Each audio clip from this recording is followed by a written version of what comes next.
Skellig Islands rise out of the Atlantic Ocean about 12 kilometres from the nearest point of the Kerry shores.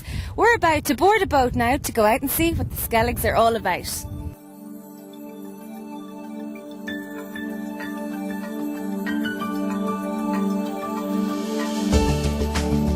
Well, we're here with Ken Roddy, one of the passenger boat operators in Portmagee. Ken, tell us, this is a very, very popular trip out to the Skelligs for tourists. Do they thoroughly enjoy it? They do, and we've been operating now for about 45 years, because remember, Skellig Michael is a World Heritage Site, and we've the traditional season here is from April to the end of October, so you do get a lot of people coming out here. There's an average of about 10,000 people coming. They seem to enjoy it, and they love the trip, so I hope they all come as well.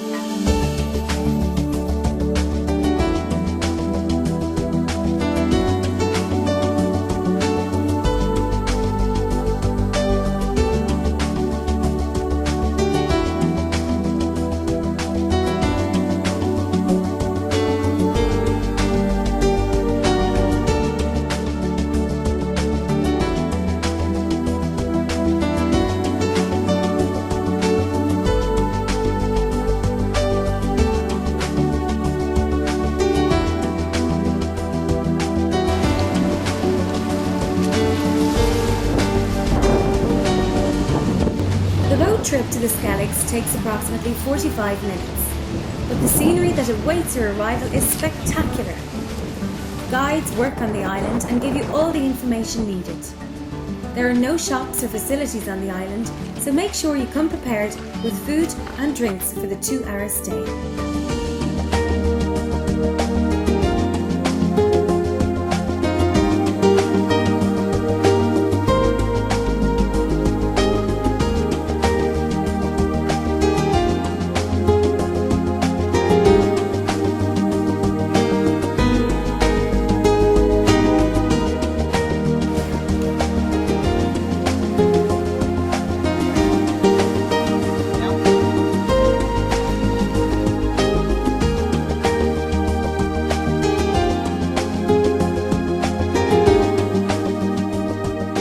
The Skelligs Islands, and this is the most majestic and breathtaking scenery I have ever seen in Ireland.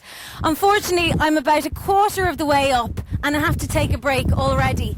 We're on our way to the monastery at the top of the island, which is about another 600 to 700 steps. I better get going.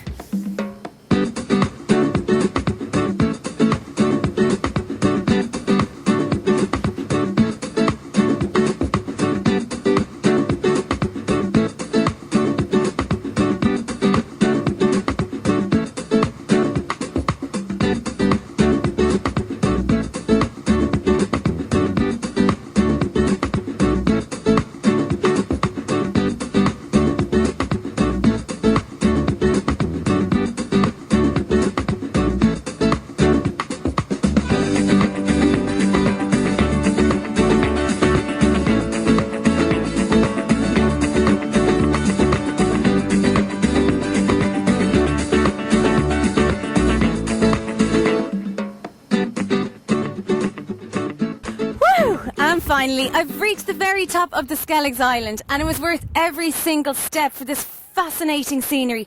I can't fathom how the monks got up here themselves, never mind lugging all this material to build the monastery.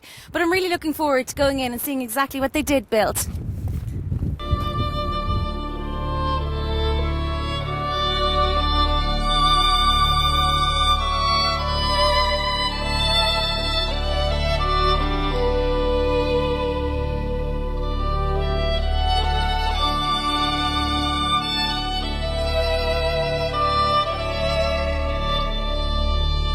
Well, we're here in the monastery with Bob Harris. Bob, could you tell us a little bit about the monastery itself? Well, we're here in the middle of an early Christian monastery, obviously, off the coast of Kerry, about 8 miles. It's a very remote place, probably one of the most inhospitable places chosen by early Christian monks here in Ireland. Probably only about 12 men lived here, and this little platform built out over the sea. It's all on a man-made platform. The island goes at an angle underneath us here. And to build this, they had to build up these massive retaining walls and infill and step up. So it was quite a feat, and it probably took generations of monks before the monastery began to look like what we see, this little platform jutting out over the sea. everyone finds it a very special and unique experience. I mean, in a way, there's really very little else like this, particularly in Ireland. It's such a different sort of life that's evoked here by these buildings compared to what we're used to in the 21st century.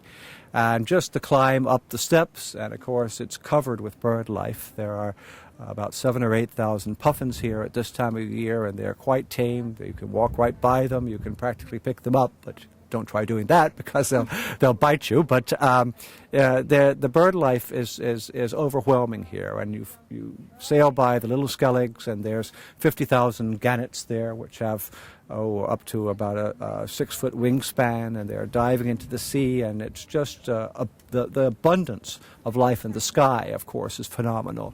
And then when people get here, I suppose it's just the idea of the climb up and the view here. It's quite a unique experience. Many people tell me at any rate that it's one of the most unusual experiences of their lives.